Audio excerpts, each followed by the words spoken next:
Does anybody know what international year it is this year? Pulses, yes, isn't that exciting?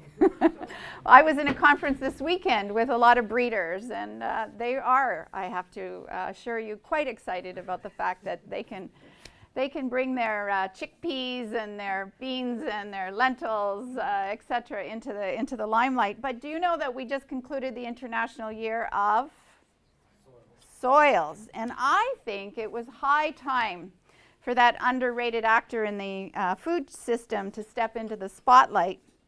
USC Canada champions the first link in the food chain, seeds, those tiny packets of enormous potential that, if sufficient, diverse, and adapted, keep human beings on this planet alive and well-fed.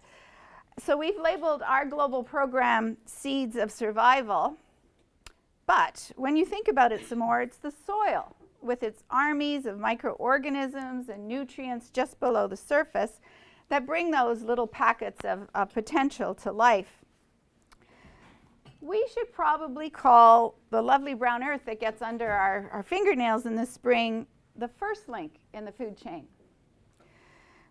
But then again, there's the sun and the water that drops from the skies and melts from the glaciers to run deep beneath those soils. And what about the expert hands of the farmers that plant those seeds, harvest that water, and nurture those soils? Truth be told, it is their intimate dance that makes the system work on our behalf, the interdependent web of all existence of which we are a part. If we're going to handle the increasingly unpredictable weather events and climate extremes, we had better pay careful attention to the entire interconnected food production system, and more particularly to the human experts in that wonderful dance, the small-scale family farmer. And that, for me, is what the concept of resilience is essentially all about. The way everything is interconnected, an amazing and highly complex arrangement, with each part needing to be respected, each part needing to be nurtured, but most importantly, each part needing each other. Family farmers who farm with what Mother Nature has to offer know this truth only too well. And if only more policymakers understood how resilience works. I first started to think about resilience theory about, and I'm giving my age away again, 18-ish years ago, when I took a graduate course on sustainable development with Kenton Loeb over there, with Dr. Fikret Burkus from the University of Manitoba. Dr. Burkus argued that resilience thinking is a must if we're going to build sustainable development. And resilience thinking did prove central to my studies with Indigenous farmers in the Bolivian Andes, and has since become central to the work of my organization, USC Canada, formerly known as Unitarian Service Committee, for those of you who are curious about those three letters. And the reason I especially like this concept is that it, I believe, is a hopeful alternative to the more pejorative concept of poverty. With resilience thinking, you don't start by looking at what's lacking, the deficit, the hole that needs to be filled, but rather at what is there. And there's plenty of resilience to discover if we look carefully. So just a few words about my take on resilience theory before I share some of what the Indigenous farmers I studied alongside in the year 2000 taught me about resilience, and more importantly about some of the do's and don'ts if we want to strengthen resilience. And then I'll share with you briefly the story of USC Canada's Seeds of Survival program. And in so doing, I hope, offer ways of supporting the resilience, or suggesting ways that we can support the resilience of small-scale or peasant farmers who actually feed the overwhelming majority of us on this planet. At least 70% if we consider pastoralists, hunters, gatherers, and fishers. And that was recently quoted in The Economist, a January 15th, 2016 edition. Did you know that 85% of the world's, the food that the world consumes today actually comes from what we call closed circuit markets, meaning within our borders, within our communities, within our regions. So the large industrial farms that are supposed to be essential to our capacity to feed cities actually are not the primary sustainers of life on this planet. A quote to begin. All effects we observe in the world of experience are interrelated in the most constant manner and merge into one another. From the first to the last, they form a series of undulations. These were the words of philosopher, scientist, poet, and I would add pioneer ecologist. Any guesses? From a long time ago. Who? Sorry? No, Goethe. Goethe challenged his fellow citizens to consider nature and humanity's role within it as dynamic, interconnected, and ever-changing web of activity. So our Cartesian hurry to order and compartmentalize nature's component parts clearly had its critics early on. So resilience theory is rooted in a well-established history of systems thinking and complexity theory. One of the first definitions of resilience came from ecologist Buzz or C.S. Halling in the early 1970s.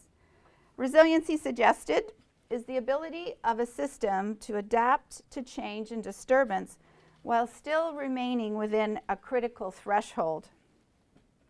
There must be built-in options and enough redundancy or fat in the system to better respond to stressors.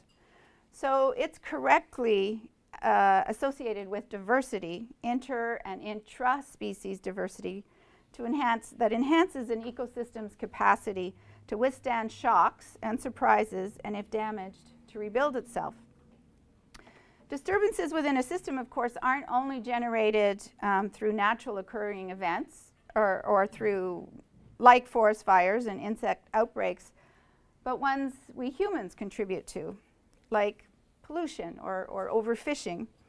And that's where a term called socio-ecological ecological resilience, and I would add community resilience, enters the picture.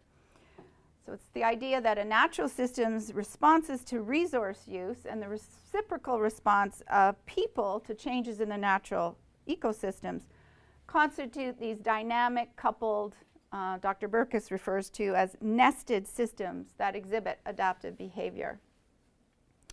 The emphasis here is on the notion of how social cohesion and a society's ability to innovate build resilience. So resilience isn't just about bouncing back, rolling with the punches, as it's often described. It's also about the capacity to learn and the capacity to innovate in order to adapt. So that when one path, one approach, one opportunity is blocked, you need new creative ideas about moving forward. And if you do get to that critical threshold without options, as ecologists put it, a flip can happen, which shifts the system into a state that's less desirable, often irreversible, and unrecognizable. So social systems, of course, have critical thresholds, tipping points, when even that smallest sort of proverbial straw that broke the camel's back can flip a system over the brink and into a new reality. And I think one of our clearest examples of a human-induced flip is the cod fishery off the North Atlantic coast.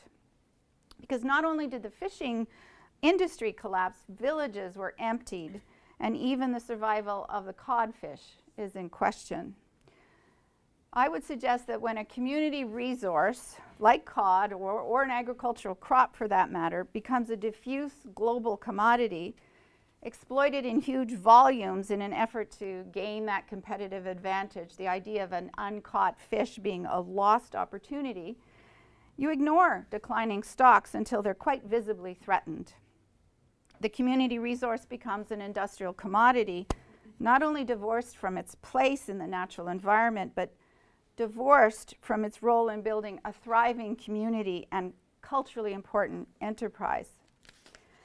So the social, political, cultural context within which change takes place is central to the resilience of institutions and communities. And so too are the knowledge systems and worldviews that influence human interaction with the environment. Have any of you heard of Princeton ecologist Simon Levin? He developed a kind of list of, he called them the 8 commandments of managing complex ecosystems. And I found that particularly useful for my research with indigenous potato farmers in the Bolivian highlands. So I borrowed from it and I adapted his commandments to develop a kind of community resilience lens with 9 key interconnected characteristics. The idea being that resilience isn't a state that's arrived at, but rather a dynamic set of conditions. I'm not going to go through each of these today because I want to make sure we have enough time to have a good dialogue afterwards. But when you turn each of these characteristics up there into a question, you begin to understand the capacity to change without compromising one's identity and integrity. For example, is the community, or an organization, or a farm, for that matter, acting in ways that reduce uncertainty and risk? Carefully reading and monitoring both internal and external forces that can affect its status.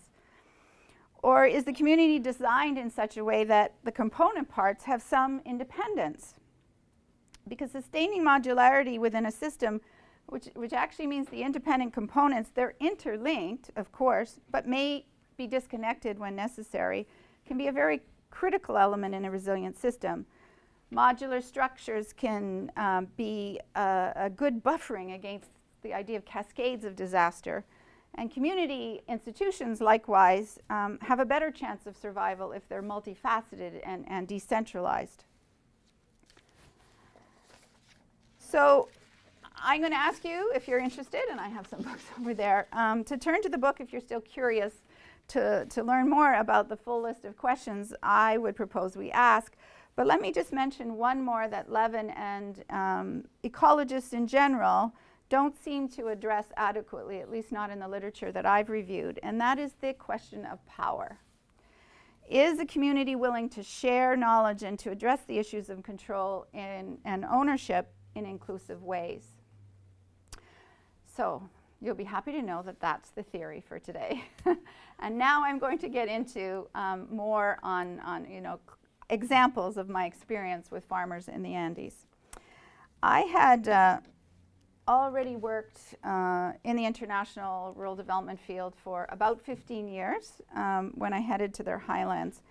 But I have to say, and I had taken courses on resilience, I studied the theory, but it was really the indigenous farmers like Don Pedro here who really taught me about the importance of first looking carefully at the knowledge, the natural resource assets, and the resilience already on the farm if we want to keep people on landscapes with constant climate challenges. So if you want to close your eyes for a moment and imagine the Andean highlands.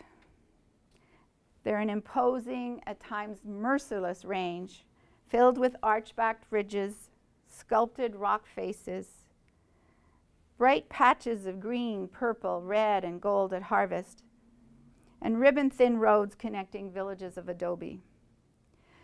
Their beauty can take your breath away. The altitude, too, for that matter. But their splendor reaches beyond a commanding appearance. Their indigenous residents can lay claim to one of the world's greatest shares of cultivated plants, and more particularly to the center of origin and diversity for potatoes, the world's 4th to 8th most important food crop, depending on who's counting. You can open your eyes again. So what a privilege it was to hike into my research communities on paths like this one, except when there was a vicious downpour, when it turned into a bit of a river and you're up to your knees in water. But it was just an incredible privilege. And to study with people like these incredibly hardworking Halka farmers from Mojon. And with equipment like this, and on slopes like these, I don't know if you can tell, but those are very steep slopes. they were growing this kind of potato diversity.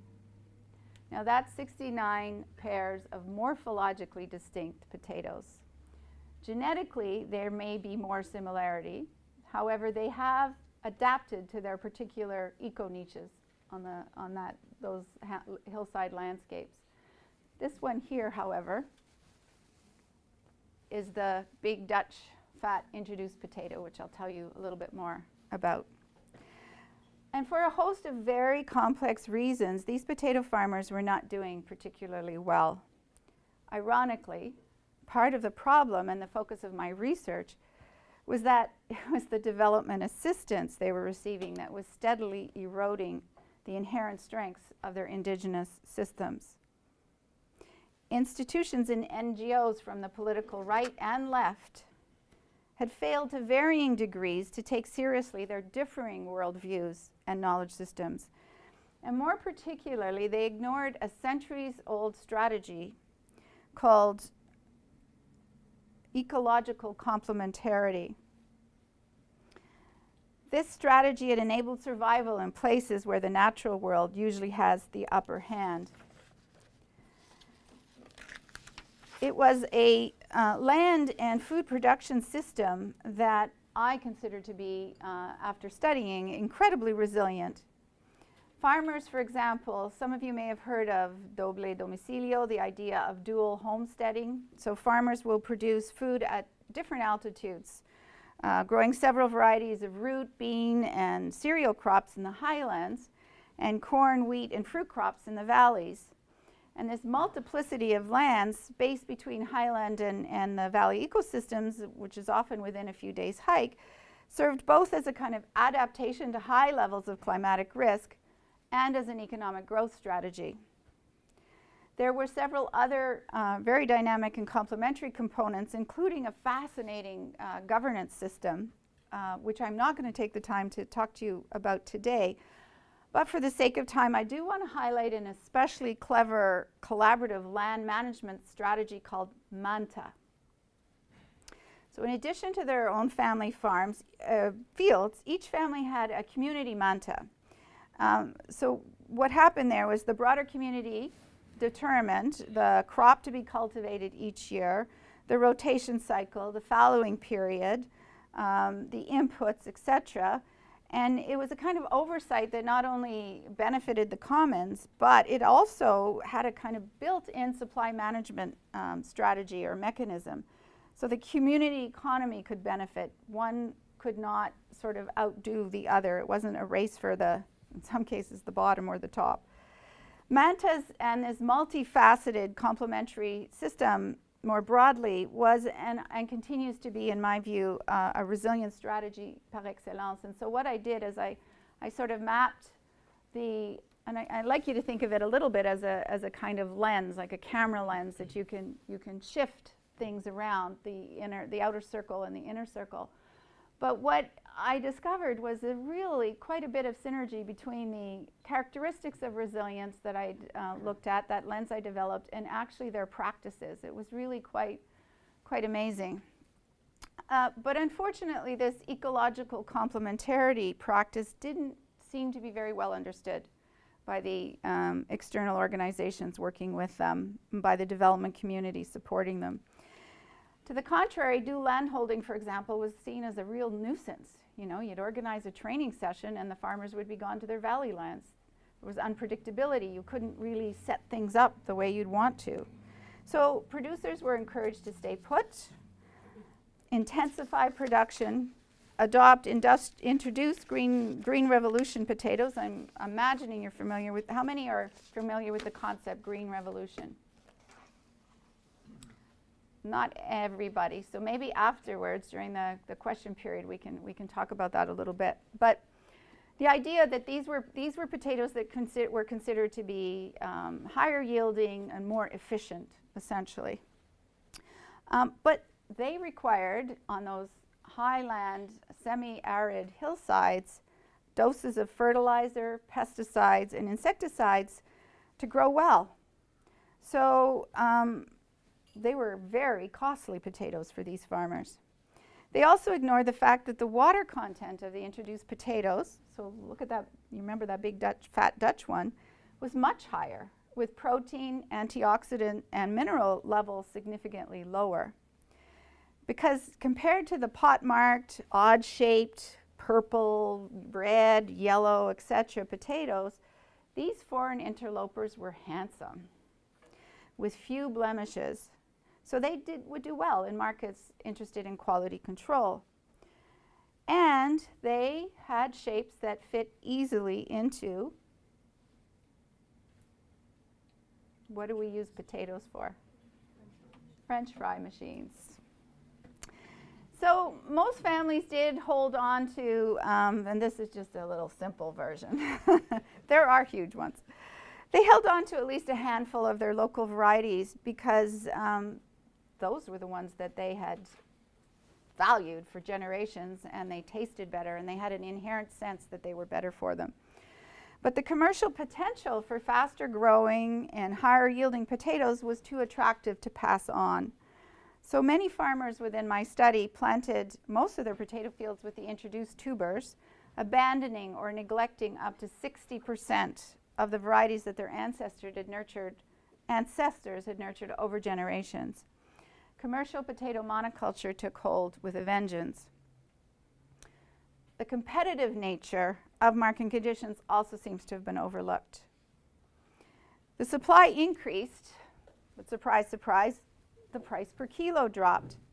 To make up for lower unit prices, farmers had to produce more. To produce more on semi-arid soils, they needed more synthetic inputs. To purchase more inputs, they needed credit. To pay back the credit, they needed more volume. So do you see a pattern forming here, and maybe one that is reasonably familiar with some smallholder farmers here in Canada?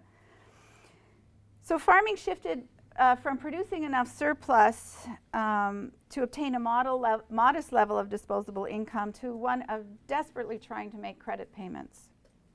Following periods were shortened, with overused fields and drug-addicted crops making the soils less and less fertile. And the hybrid seeds themselves started to deteriorate after year 2, so the farmers had to go back and buy more seed potato. The trade-off, in short, did not pay off, and in the year 2000, the average family farming income among participants in the community with a 20-year history of development assistance was approximately $311, which was the average in that area, but the other communities weren't necessarily receiving all of that assistance. It wasn't, I concluded, what the smallholder farmers lacked that merited endorsement and a helping hand, but what they already had, highly threatened, yes, but sophisticated ecosystem management and resilient strategies. Thankfully, while this Halka story is all too current, there are a growing number of ecologically sound smallholder farms that are staring the trade and aid Goliaths down, producing agroecological practices, or practicing agroecology that considers that interconnected web. And not the least is their capacity to read their landscapes like you know, an editor would read a promising novel or book. And not only are they able to stay on their lands thanks to enhanced reproductive capacity, there's often focus on the productive capacity, but the reproductive, the idea that those lands will stay in production if they're carefully nurtured. They're also, though, increasing yields, and there is more and more research and peer-reviewed evidence about the capacity for these systems to also increase yields. A major study in 2004 found within 17 African countries found that agroecological practices in those countries actually had increased yields between 50 and 100%. These practices, though, aren't successful because they don't use toxic chemicals. It's not just organic that's important. They work because they consider and value place-based and time-tested ecological knowledge from the start, that whole system. If the potato producers whose fields you're going to see in this next slide, and I saw in person a couple of years ago, had planted only the potatoes from the area's research station. Guess which ones they are? The brown ones at the back. And not their frost-resistant varieties. There had been hail and frost 2 days before that, before my visit. Their families would have been out of luck and very hungry. Which brings me to sort of the last section of this presentation, and I think a far more hopeful story about an alternative to Trojan-Horse seeds and Trojan-Horse Aid. And it's the story of my organization's Seeds of Survival program, which was the brainchild of an Ethiopian scientist, a plant genetic resource specialist, that grew from its origins in post-famine Ethiopia in the late 1980s to one that's now active in 12 countries across 4 continents, including Canada now, and dozens of others thanks to an international training program. And it was, by the way, the program that launched my foray into the world of seeds and agricultural biodiversity work, because I was a young USC Canada program officer at the time. I worked with USC between 85 and 90 before coming back in 2004. So in the highlands of one of the world's biodiversity hotspots, center of origin for many of our key cereals, and the exquisite bean that gets most of us through our day. What could that possibly be? Coffee. Gets me through my day, I have to say. A mid-80s drought struck with a vengeance. Consecutive years of low or no rainfall, and here's the important fact, within the context of a protracted civil war, caused a famine that killed hundreds of thousands of people and left at least 1 million more destitute. And the cruel irony in this tragedy was that grains in one part of the country were kept from the other. Most of us over 40 years of age, so I would say at least a few of us in this room, remember very vividly the daily television broadcasts of these hollow-eyed Ethiopian farmers. And we were moved to tears and to massive fundraising campaigns, including the first of mega celebrity concerts. The support was very well intentioned and in many cases helpful. There were abuses, like shipments of chocolate bars sent to people who could barely keep a handful of porridge down. But on balance, the assistance bore witness, I think, to our kinder and gentler selves. Pictures of benevolent outsiders soon replaced images of desperation in newspapers and media broadcasts around the world. But what didn't make the headlines, as it rarely does, were the efforts of Ethiopians themselves to turn things around. It's the quiet but essential local action that's always at the heart of really substantive and lasting change. During Ethiopia's mid-80s famine, Westerners grew to consider Ethiopia kind of as a basket case when it came to feeding its own people. But to the contrary, this center of origin, with its long-standing and continued wealth of plant genetic resources and very knowledgeable farmers, could be the breadbasket of Africa. But we first have to look very carefully at what our farmers have to offer. And that is precisely what the visionary director of the country's National Gene Bank did in one bright morning in 1988. As the rains began to return to the country and recognizing that the country's farmers had been forced to eat their plant genetic resources, eat their future harvests, Dr. Malaku headed to farmers' fields with an idea. Could he and his institute help farmers to recover that heritage, the farmers' varieties that had been kept on their lands, that they had kept on their lands for generations? The Gene Bank had many of the original land races or farmers' varieties carefully stored in sealed packages on temperature-controlled shelves. The farmers, he supposed, still had the knowledge to grow them out and essentially bring them back into their farming systems and livelihoods. Dr. Malaku knew he had a good idea, but when he and his staff began to work alongside the peasant farmers, they were soon extremely humbled. They discovered that some, despite a desperate hunger, had the foresight and the fortitude to actually keep some of their most precious seeds, burying them deep in their soils, as is the local tradition. They were waiting for the day when they would thrive again. Most also demonstrated a knowledge about farming systems described in colloquial terms was very sophisticated, rivaling some of the Institute staff. I became a student all over again, Dr. Malaku told me shortly after we first met in 1988. It was time to put assumptions, indeed arrogance, about whose knowledge was superior aside and build a collaboration of the best of laboratory science with farmer science. Thanks to a Canadian researcher some of you may know, a Winnipeg chap named Pat Mooney, word about this Ethiopia work got out, attracting funding from one of Canada's oldest NGOs, USC Canada. Mooney named the program Seeds of Survival because it really was about survival in those days, and I think, probably given our planet's weary status today, maybe it is still an appropriate name. The goal was and is to put farmers' skill and knowledge at the center of the struggle to end hunger. In the early days, the program's attention was largely focused on applied farm research through participatory varietal seed selection, techniques that would help expand the number of varieties within each crop. Through participatory varietal selection, then, gene bank researchers helped the farmers to select and cross for higher yield, which is important. But the farmers showed the formal sector specialists the much, much wider range of selection criteria they employed to meet their set of needs.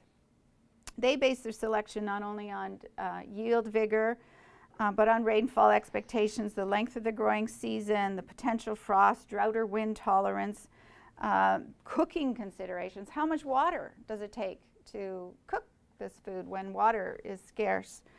And they were concerned not only about the productivity, but the hardiness and stability of the crop, as well as its plasticity, and that's the capacity for it to adapt to changing growing conditions.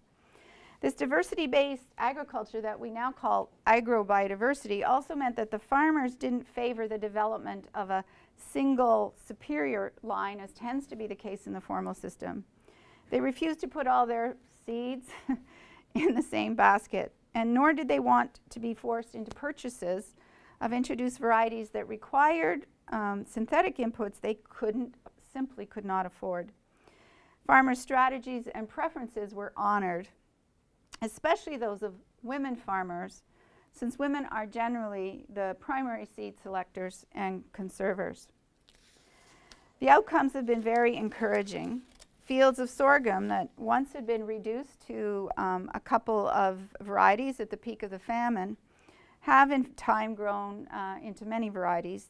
This is a farmer, Hamal, that I met when I was there in 2006. At the peak of the famine, he had been down to 3 varieties, and he was up to 43 varieties when I visited. The wheat used to make pasta. Do you know what particular variety that is?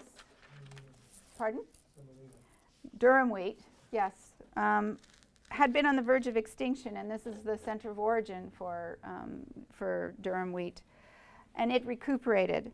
Families were able to eat their produce, being surplus to market, select seeds for planting that suited a broad range of performance criteria, and save enough to place a few in the community-run gene and seed banks, which is the equivalent of a safety deposit box.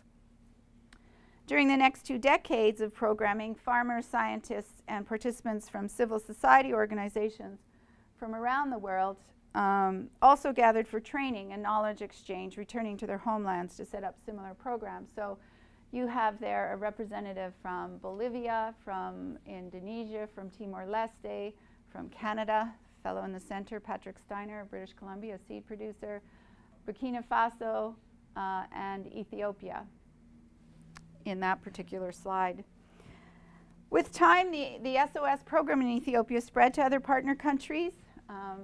Those folks went home and started to incorporate some of the practices. And it also began more and more to adopt a more comprehensive agroecology approach, looking at it from a farming systems perspective. So in addition to diversifying the varieties and the kinds of crops that were grown, farmers also companion plant, practice soil and water conservation, terracing, watershed management, reforesting barren lands, using local shrubs and local plants to bring soil back into production, which is incredibly important in the Sahel, in West Africa where we're working, and more. And they also engage in value-added product transformation, organize marketing associations, co-ops. You know, for those of you in international development, you're recognizing the broad range of different kinds of activities that keep rural communities vibrant and robust. Last and in no way least, they're also organizing to enhance their control of their farming systems, because the way they grow their food and the way they get to grow their food matters enormously. Each partnership within USC Canada's International Seeds Survival Program has its own particular strengths, but I'd like to finish this presentation with a very concrete example of a program that, in its attention to that broad interconnected web of systems that need to be considered together, we think is working beautifully. This is a program that started in Honduras right after Hurricane Mitch. People often think of disasters, they think of loss of life, which is very tragic, and they think of the loss of the infrastructure, but they also lose their farming systems often and their seed. So we were approached by Sally Humphreys, who you see there, it's an old picture, to engage in a program to help get their seeds back into their system. What's quite interesting about this program is they help establish, it's a concept that did come out of Colombia, Latin America, to CIAT, of organizing farmer researcher teams. They're called CIALES. And they engage in participatory plant breeding, but also applied crop research. They troubleshoot together, these communities of men and women. And the first one that you can see up here just had the men. So a real key point in strategy in the development of this program was to integrate women, and now they are very much leaders in that program.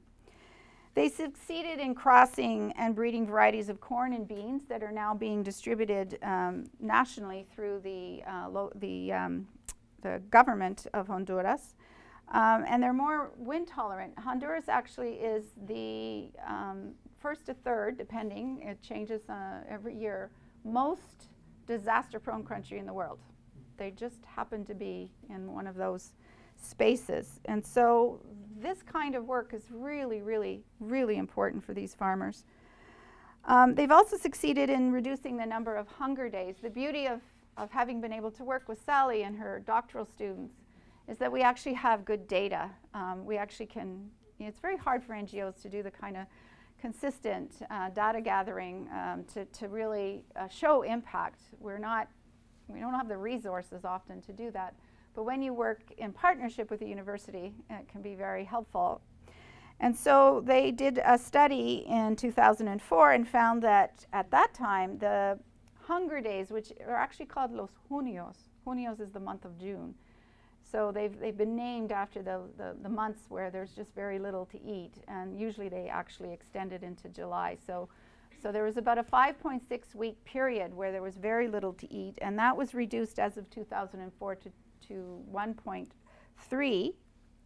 Today, when we visit, and we do need to repeat that study, we no longer hear complaints about hunger days.